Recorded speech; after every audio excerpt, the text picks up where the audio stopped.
भारत में एक इलाका था सिलहट, जो अब बांग्लादेश में चला गया। सिलहट में मेजॉरिटी पॉपुलेशन हिंदुओं की थी और बाई वोटिंग ये डिसाइड होना था कि वो भारत में आसाम का हिस्सा बनेगा या पूर्वी पाकिस्तान का हिस्सा।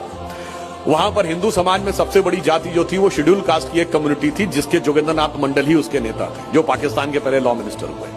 उन्होंने, जो आजकल भीम मीम कहा जाता है ना, उसमें आके उन्होंने कहा कि नहीं, मेरी जिन्ना से बात हो गई और we will remain in with the side of Muslim League and then we will more flourish than the so called Hindu India which is emerging.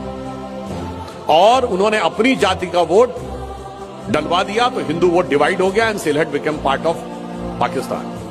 And it this happened in 1947, just 3 years after, in 1950, see the resignation letter of Jogendranath Mandal. वो pathetic होके कहते हैं कि उन्हीं की जाति के लोगों के घरों में आकर गांवों में आग लगाई गई, लोगों को मारा गया, महिलाओं से बलात्कार हुआ और कहा गया एक ही रास्ता है, कन्वर्ट हो जाओ या कट जाओ।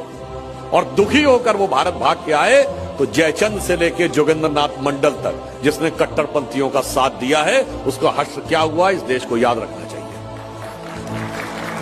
तो फिर मैं एक बात कहूं कि कहनी है एक बात हमें इस देश के पहरेदारों से, संभल के रहना अपने घर में छिपे हुए गद्दारों से।